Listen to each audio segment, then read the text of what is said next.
Well, I have some very bad news for the people in the front rows. I heard that some of you paid as much as $800 for your tickets. Sadly, I did this same show a couple weeks ago in Atlanta for $60 a head. Can you imagine? Nigga, you could have flown to Atlanta, got a hotel, had some dinner, and came back, and you still have a little money left over, niggas. Paid way too much just to see me in this gay-ass neighborhood. All right, let me roll up my sleeves and tell these pussy jokes. Will told me to say there hasn't been this many pussy references in this room since Cats was here.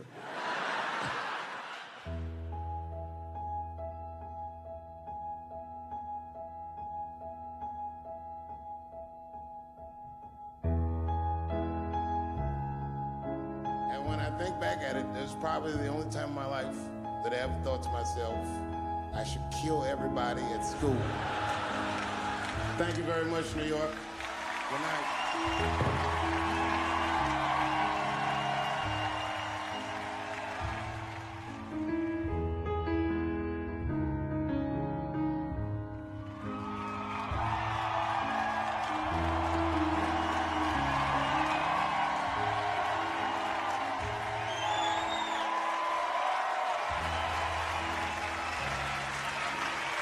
Thank you guys very much.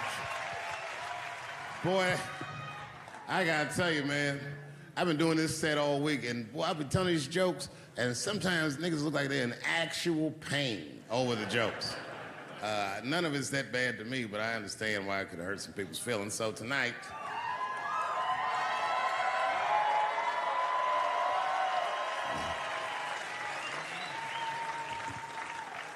I'm gonna give you an opportunity that I rarely give anybody. I'm gonna let you say whatever it is you need to say to my face, or ask me whatever it is you wanna know. But there are no dumb questions allowed. If you ask a stupid question, you'll be asked to leave.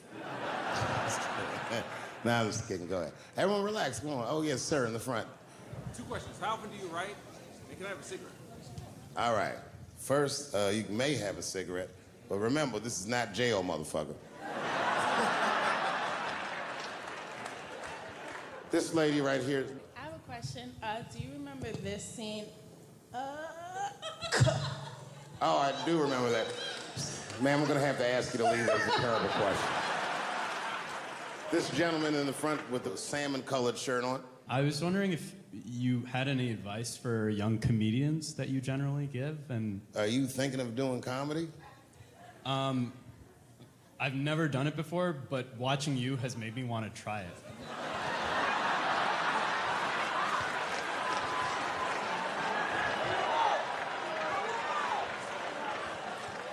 I don't know if that's an insult or not.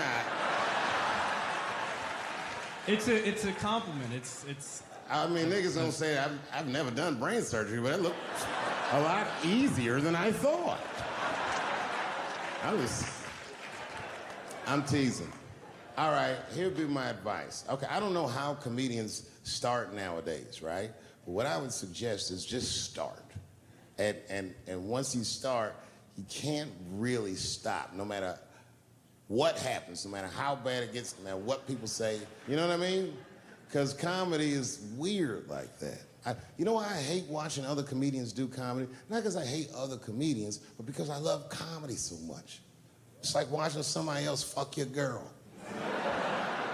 And I say, fuck her better than that. Yes, you on the aisle up there, the lady with the long... Yes, you, standing up, I see you. My favorite book of all time, The Narrative of the Life of Frederick Douglass.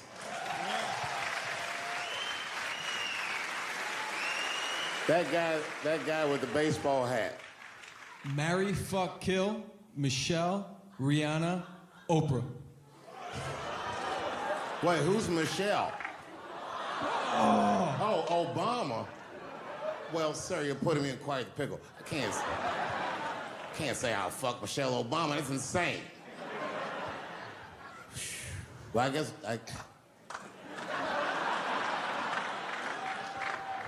I mean, because I wouldn't kill any of those women. But I'd fuck all three of them.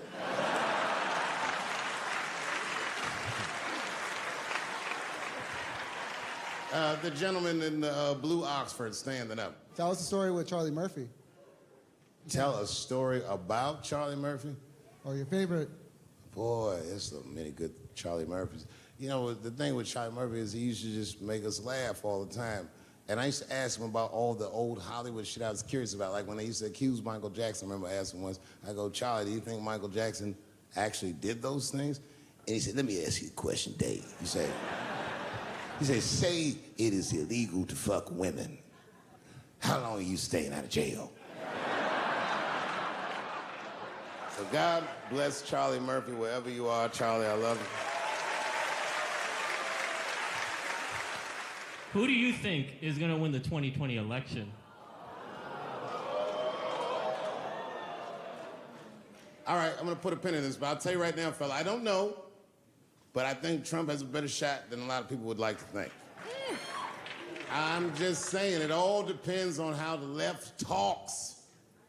The way we're talking is not going to win the fucking ball game. Donald Trump's over there on the right, grabbing handfuls of pussy. Joe Biden can't even smell hair over here. Fuck this side. All right, man, go ahead. Thank you so much for this show. And How old are you? 25. 25? Yeah. Boy, don't let R. Kelly see you. He's gonna pee on you by accident. Oh, my bad. I thought she was 15. Yuck. I'm totally joking. I'm sorry.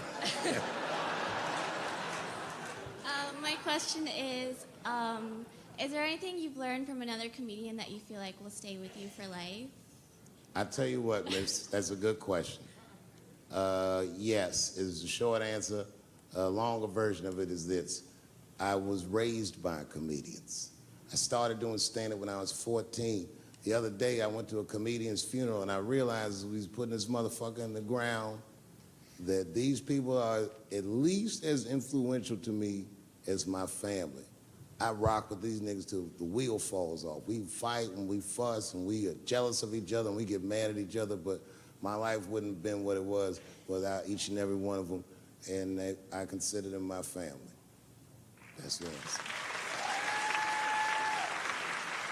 My favorite club in America is a club in San Francisco called The Punchline. It's a very small room. It's a 200-seat room. And I was working out the material that was going to be the show tonight. I still hadn't figured out exactly how to say what I wanted to say, but I was doing pretty good. And I was doing some Me Too jokes. And a woman stood up from the audience and she was crying. Clearly, it was a white woman. She says to me, you can't say that. It's 200-seat room, it's a very small room. I'm like, what the fuck are you, like, miss, are you okay? What are you doing? She says, you can't say that. I said, yes, I can, it's my show. I'll say whatever the fuck I want. The crowd's like, ooh, like this. And then she gets up from the table and she starts making a big, like, show of just pushing through the aisles and all this stuff. And there's like a curtain right before the front door. And she gets to the curtain and she's crying. It's fucking crazy. She says, I'm sorry I was raped. It's a fucking comedy club. It's like loud farting getting out of an elevator. Nothing funny can happen in here. Now I'm trapped in a room with this woman's fucking stink.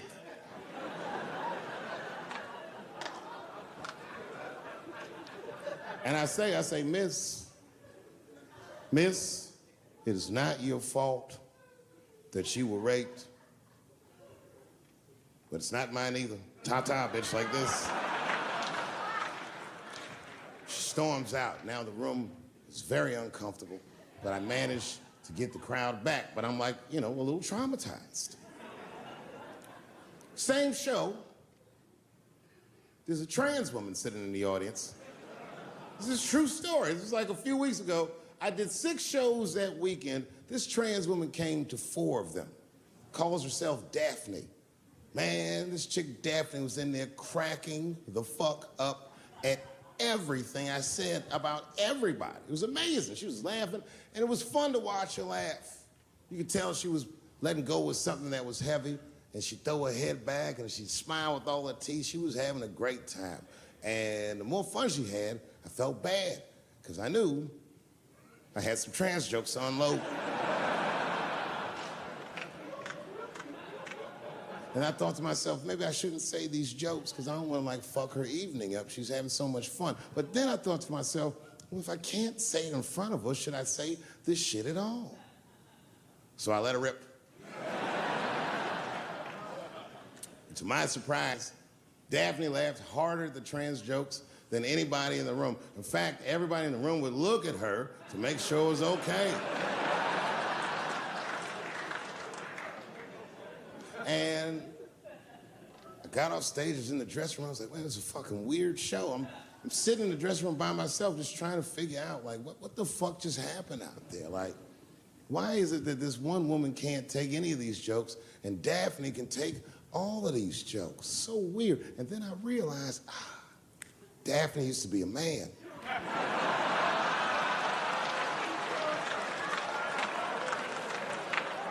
So now I go out of the dressing room and like you can see like all the staff was there like cleaning the club up, the audience had gone, and sitting at the bar by herself was Daphne. And she's like, hey, Dave, come join me for a drink. And I don't want her to think that I'm transphobic or nothing, so I'm like, fuck, I guess I could have at least a drink. And we get some tequila and we're sitting there. And she was fucking cool. Turns out that Daphne, she wants to be a comedian. She was asking me for advice, and I told her advice and all this shit. And then she says to me, she says, boy, you sure do get a bad rap for your trans jokes. I said, Daphne, thank you, but you don't have to say that. I hope I didn't offend you. She goes, no. She said, in fact, I read about you in the New York Times. I said, you did? She said, yeah. She said, I thought it was interesting that they blamed you for R. Kelly. They said you normalized him for telling jokes about him. I go, yeah, they said that. She goes, I wonder why they never said that you normalized transgenders by telling jokes about us. And I'd never thought about that. It never occurred to me. And we started making out. And then, like, I reached up just to see what it felt like. I was like, what? And it felt like pussy, did it? It was just like, go ahead, ask me a question. What the fuck you gonna do if Trump get reelected? What am I gonna do if Trump gets reelected? Probably get a significant tax break.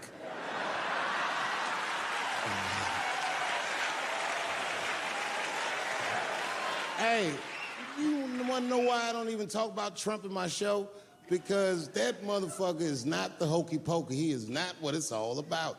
There's millions of people that put him in power, and the ideas that he puts forth are not his own. He's singing poor white people's greatest hits. So why the fuck would I worry about him and not the other millions? I really know who I'm gonna vote for next time if things keep going the way it's going is that gay dude. No, Mike Pence.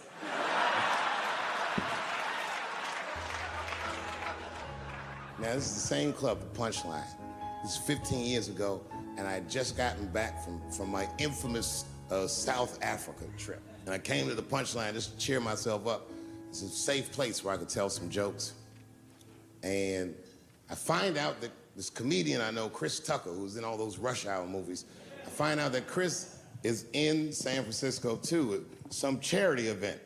So I call him, I'm like, yo, I just saw you at some charity event. I said, I'm doing a show at the Punchline. Why don't you come by the club after your event? He's like, cool, Dave. I thought she was dead, nigga. I'll come by. He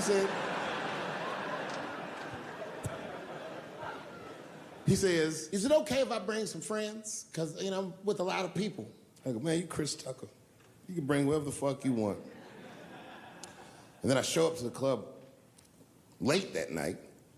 I walk into the dressing room, and sitting in the dressing room is Gavin Newsom, who at the time was the mayor of San Francisco, but now he's the governor of California.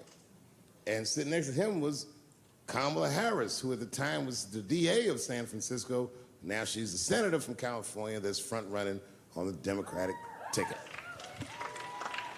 And sitting next to her was Al Gore. It's fucking weird. And sitting next to Al Gore was the guys from Google, Sergey, and I don't know how to say these. All right. And it was Chris Tucker and Ben Jealous, who at the time was the president of the NAACP, who was all just at this big charity dinner, and Paul Mooney was drinking scotch. And we all was just in there. And, you know, first I was a little uncomfortable when we started talking, and we all got along really well.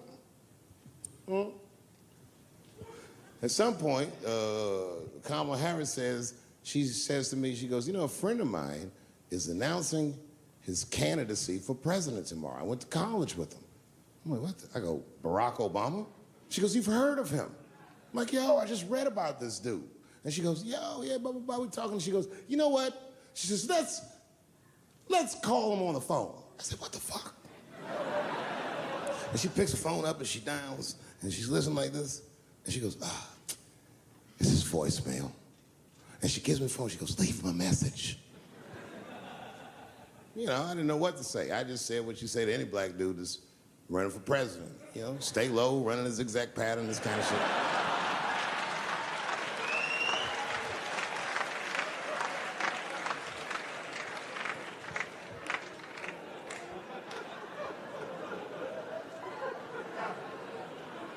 And then the last thing I say is, you know what? I said, sir, well, I really do believe you can do this. Like, man, I'm wishing you luck. Now, next day I wake up and go for coffee at a place called the Embarcadero. It's like an eatery by the sea in San Francisco.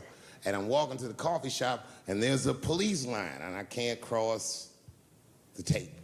But then I figure, fuck it, I'm Dave Chappelle, so I go into the thing like this. And the police yoke me. These motherfuckers like tackle me immediately. And I see over the police's shoulder Gavin Newsom. I couldn't remember his name, but I remember the night before I had kept teasing him and saying he looked like Christian Bale, the guy from the Batman movies.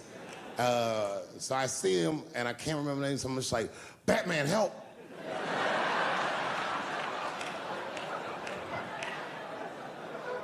And he stops, he's like, Dave? And then the police see that the mayor knows me, so they all like, oh, sorry about that. And he's like, hey, back up, everybody. And he just picks me up. He's like, I'm really sorry about that. I'm like, I'm fine, don't worry about it. And he's like, listen, I'm here with Prince. Would you like to meet him? I'm like, I know Prince. That's my nigga. And we go around the corner, and it was Prince Charles, the Prince of England. I didn't know the protocol of meeting royalty. You're not supposed to touch him. I dapped him up like a nigga. My nigga.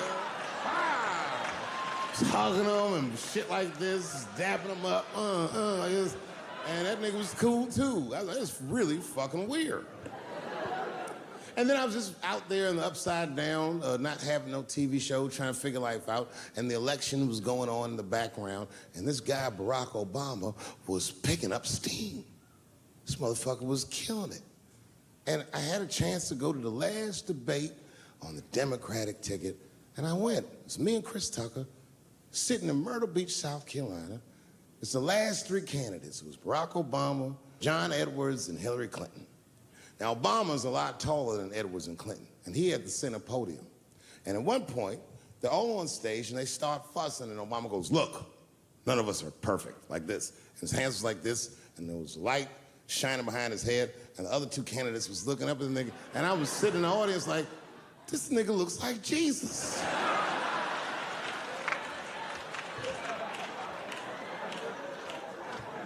And I realized in that moment that I was looking at the next president of the United States. I was certain of it. I couldn't explain it, but I knew what I was seeing. And I got really excited. And I'm not that kind of guy. I said, I gotta meet this motherfucker. So I stayed. They were all on stage doing interviews, and I just waited. I was waiting and waiting, and then John Edwards was done with his interviews first, because everybody knew he wasn't gonna win. And I see John Edwards, and I said, hey, Senator Edwards, I just want to say hi. And that motherfucker looked at me like, I'm like, fuck you, nigga, you gonna lose anyway.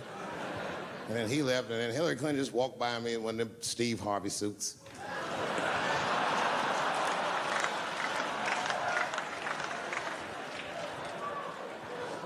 But Obama was taking forever. Everybody wanted to talk to him. When I knew the media saw exactly what I saw, there was no question about it. That was the guy. I waited and I waited, and finally, must have been over an hour and a half, he finishes his last interview. He's like, "Man, thank you very much. Good talking to you." And he turns around, and we make eye contact. He sees me, and when he sees me, he looks over, he goes, "Dave Chappelle." And Obama did me the same way I did Prince Charles. He dapped me out, and he like bro hugged me, and he pulled me in, and I'll never forget this. He said in my ear, "I got your message." Thank you very much, New York City. Good night.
By the way, Vanglorious, this is protected by the red, the black, and the green at the crossroad with the key, sissy.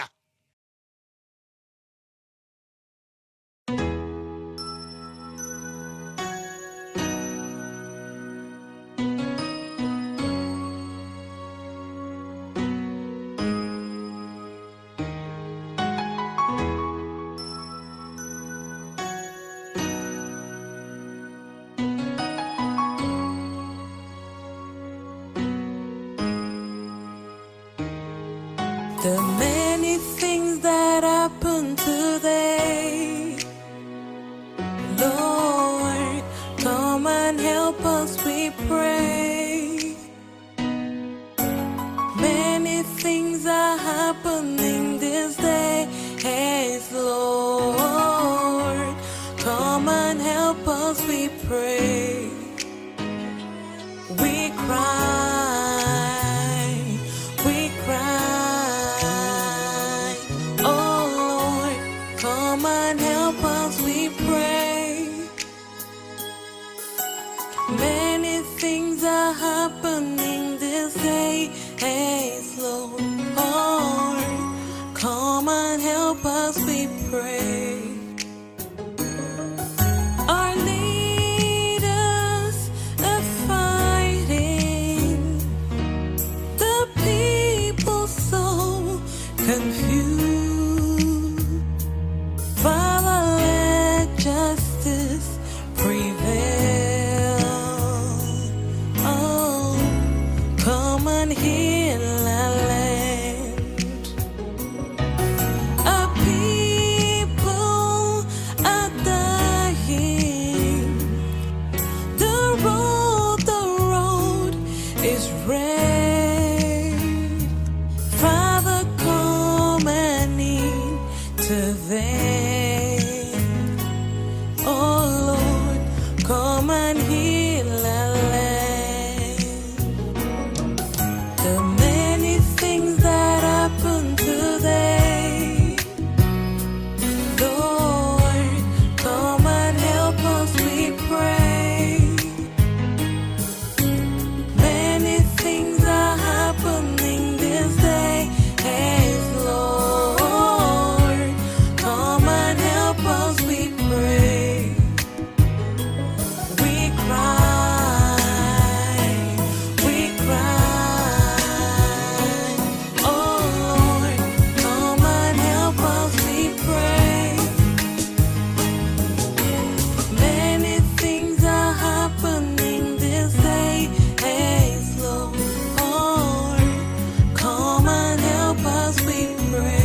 to you.